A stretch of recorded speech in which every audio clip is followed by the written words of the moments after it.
அன்பானவர்களே, இயேசு ரட்சகரின் நாமத்தில் உங்களை அன்போடு வாழ்த்துகிறேன். ஆண்டவர் உங்களை ஆசீர்வதிக்கும்படி வசனத்தை வாசிக்கிறேன். 118 சங்கீதம் 15 வசனம். நீதிமான்களுடைய கூடாரங்களில் இரட்சிப்பின் கம்பீர சத்தம் உண்டு, கர்த்தரின் வலதுகரம் பராக்கிரமம் செய்யும். நீதிமான்களுடைய கூடாரங்களில் இரட்சிப்பின் கம்பீர சத்தம் உண்டு, கர்த்தரின் வலதுகரம் பராக்கிரமம் செய்யும் அப்படின்னு சொல்லி ஆண்டவர் சொல்லுகிறார். அப்போ நீதிமான்களுடைய கூடாரங்கள்ல எப்படிப்பட்ட சத்தம் கேட்குமா? ரட்சிப்பின் கம்பீர சத்தம் உண்டுன்னு ஆண்டவர் சொல்லுகிறார். அப்போ இன்றைக்கு ஆண்டவரை சொந்த ரட்சகராக ஏற்றுக்கொண்ட இந்த வருஷத்தினுடைய கடைசி நாட்களில் வந்திருக்கிற உங்கள் குடும்பத்திற்குள்ளே ஆண்டவர் செய்த நன்மைகளை நினைத்து துதியின் சத்தம் கேட்கிறதா? இல்ல ஆண்டவர் ஒண்ணுமே செய்யலன்னு சொல்லி சண்டை போட்டுட்டு முறுமுறுத்துட்டு இருக்கீங்களா? இன்றைக்கு நீங்கள் மனம் திரும்பி ஆண்டவருக்கு நீங்கள் நன்றி செலுத்த வேண்டும் என்று, ஆண்டவர் செய்த நன்மைகளை நீங்கள் நினைத்து நன்றி செலுத்த வேண்டும் என்று சொல்லி ஆண்டவர் விரும்புகிறார். நீதிமான்களுடைய கூடாரங்களில் இரட்சிப்பின் கம்பீர சத்தம் உண்டு, கர்த்தரின் வலதுகரம் அவர் அங்க அந்த குடும்பத்தை என்ன செய்யும் அப்படின்னா பராக்கிரமம் செய்யும், ஆளுகை செய்யும் அப்படின்னு சொல்லி ஆண்டவர் சொல்லுகிறார். அப்போ கர்த்தருடைய ஆளுகை உங்க குடும்பத்துக்குள்ள இருக்கணும் அப்படின்னா நீதிமான்களுடைய அந்த குடும்பத்துக்குள்ள அந்த கூடாரத்துக்குள்ள என்ன இருக்கணும்? ரட்சிப்பின் கம்பீர சத்தம் தொழிக்கணும் அப்படின்னு சொல்லி ஆண்டவர் சொல்லுகிறார். அப்போ என் ஜனங்கள் என் துதியை சொல்லி வருவார்கள் அப்படின்னு சொல்லிதான் ஆண்டவர் சொல்லுகிறார்.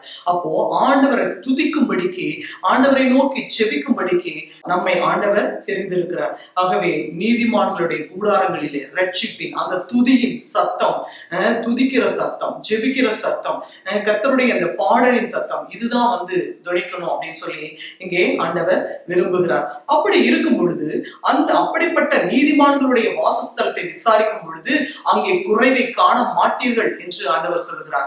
அப்போ துதியின் சத்தம், அந்த ரட்சிப்பின் சத்தம் அங்கே கேட்கும் பொழுது அந்த வாசஸ்தலத்தை ஆண்டவர் நிறைவாக ஆசீர்வதிக்கிறேன் என்று ஆண்டவர் சொல்லுகிறார்.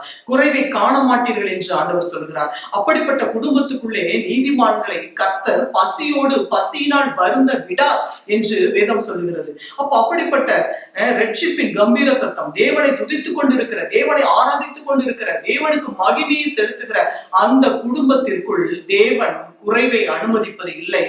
தேவன் அவர்களை பசியினால் வருந்த விடார் என்று வேதம் சொல்லுகிறது.